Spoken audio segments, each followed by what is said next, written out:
Thanes are one of those heroes that's so basic you might be tempted to overlook them, but do so at your own peril, because for how cheap they are, these little guys are formidable fighters. 55 melee defense, 50 attack, 120 armor with a bronze shield. Great leadership, obviously, as they are dwarfs. 400 weapon strength, with 140 of that being armor piercing. 30 charge. No charge defense, interestingly enough, but obviously they're dwarfs, so they've got magic resistance. In terms of item loadout, there's a few different really good items that you can bring for them. One of them used to be one of the worst items in the game, in my opinion. Now is actually pretty decent. Plus 12 charge bonus, not 12%, just a flat 12 charge, because any percentage-based charge buff for dwarfs is basically useless. But anyway, this one from Yumeis here. He's got Thorek, double Thane, versus the Warriors of Chaos here. Some Quarrelers, Dragonback Slayers, regular Slayers, Longbeards with great weapons, Warriors Dragonfire Pass, more Longbeards with great weapons here, Ekron's Miners, Dragon, Chaos Sorcerer Lord, Lore of Fire up on the Chaos Dragon, very strong pick. We've got some Marauder Horsemen, Forsaken out on the wings, and tons of great weapons, Marauder great weapons, Warrior great weapons, and a single Chosen, along with 2 Feral Manticores. So, pretty good stuff here. Let's see, I want to watch for that Silverhorn of Vengeance on the initial charge to see if he can juice up like these Longbeards, put him up to 30 charge with that. There it is. And let's see how they compare into these Chaos Warriors weapons. I mean, it's already not going to be a great charge for them, arguably, but they do okay. It's hard to tell how much that charge bonus, how much of a difference that actually makes, but of course it does hit all these characters as well. So up to 42 charge for the Thanes, 30 charge for Thorek himself, and they come in and actually start doing significant damage to those warriors. Meanwhile, the rest of the battle here, we've got some nice fireballs. Breath attacks going to be coming out of the Sorcerer Lord. Papa Palpatine, the Chaos player here, an awesome guy in general. He's going to be using this Sorcerer Lord almost as a missile monster, flying in the air, like using the breath attacks and the fireballs to deal damage at a distance. There's that Silverhorn of Vengeance, or sorry, the Rune of Doom. Totally wrong. Rune of Doom there, giving the map-wide attack buff to Dwarfs. There's a Flamestorm here in the center. It's also, unfortunately, not going to get that great a contact.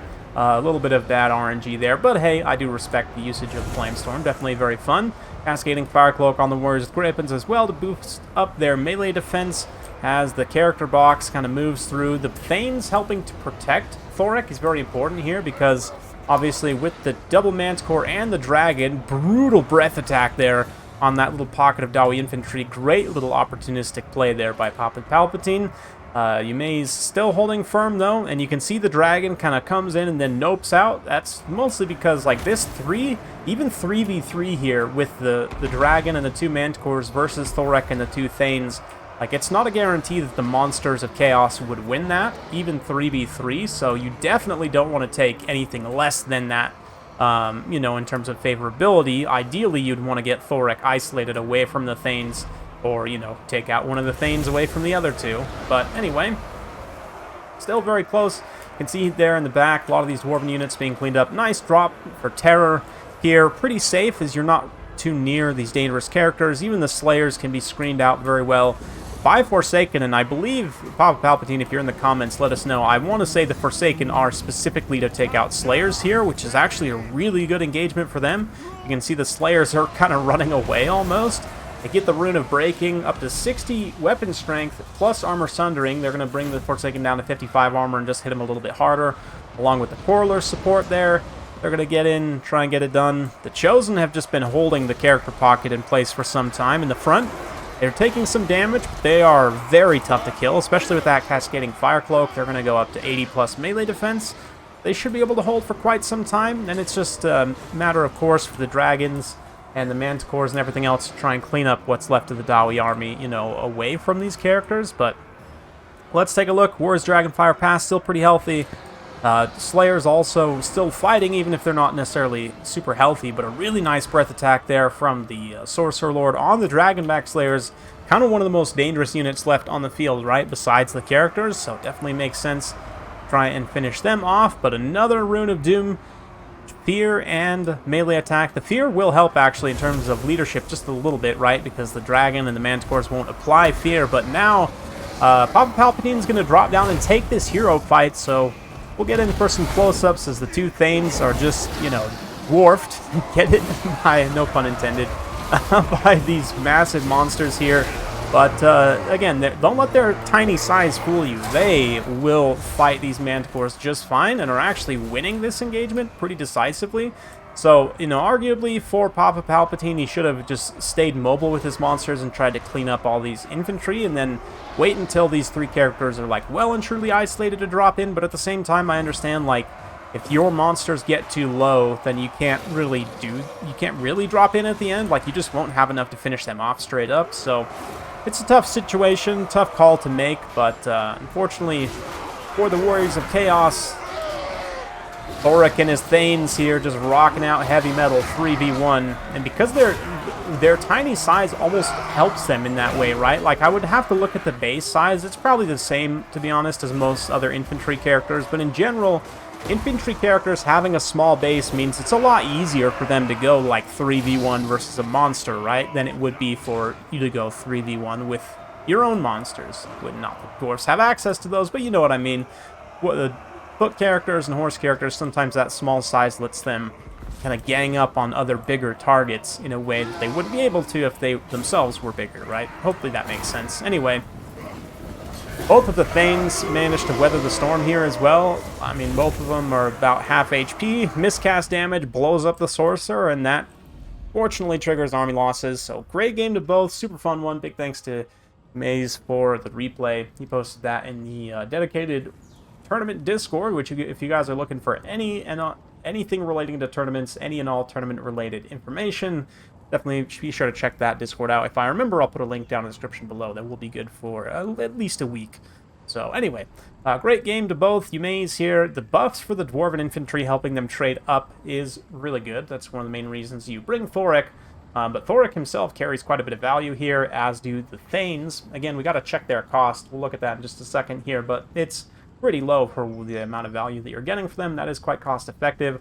Spoiler is also pretty decent, all things considered. For Papa Palpatine, Dragon Sorcerer Lord, 159 kills, 2,000 plus damage value is really good. The infantry did struggle a little bit more. Forsaken got some okay engagements.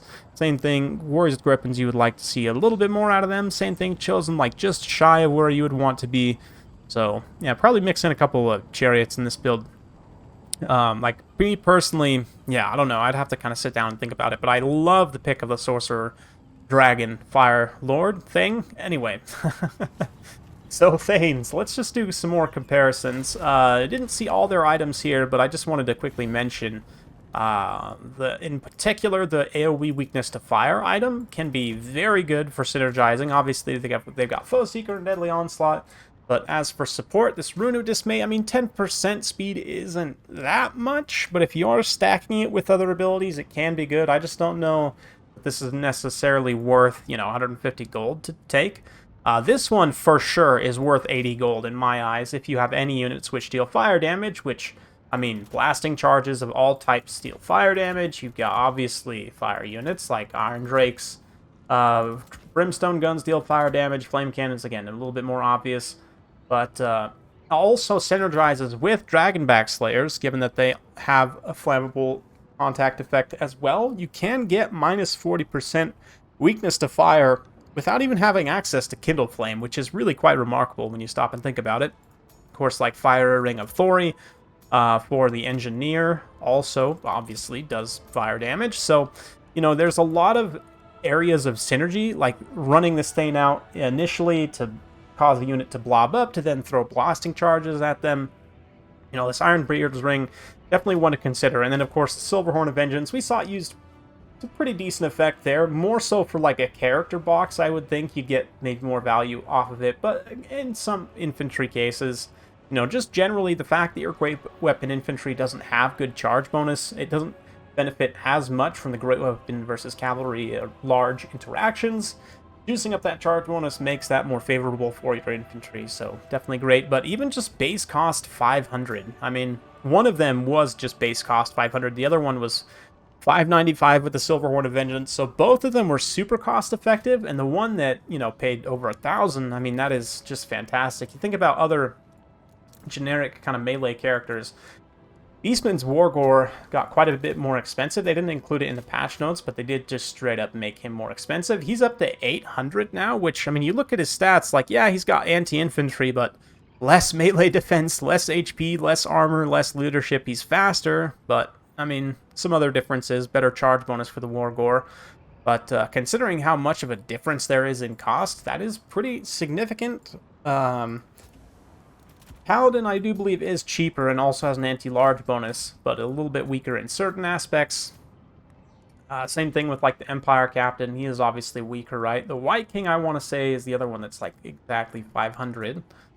And also has access to arguably better items. The fact that he can just straight up deal damage with Scab's Wrath is quite good, and stacking a Heroic Killing Blow with Potion of Strength, if you have the gold for it, I mean, you literally go up to, like, 800 weapon strength, right? So, you know, there's definitely some pretty good potential for synergy there, but even just base costed 500, I would say probably I give the White King a little bit of an advantage because of the extra weapon strength and the anti-infantry, the fact that he's undead also, and has a silver shield. I mean, there's some kind of minor advantages there, but the Thane, definitely no slouch, and should not be overlooked by any means. I know hero slots for Dwarfs can be a little bit of a premium. The Engineer's very good, the Runesmith's very good.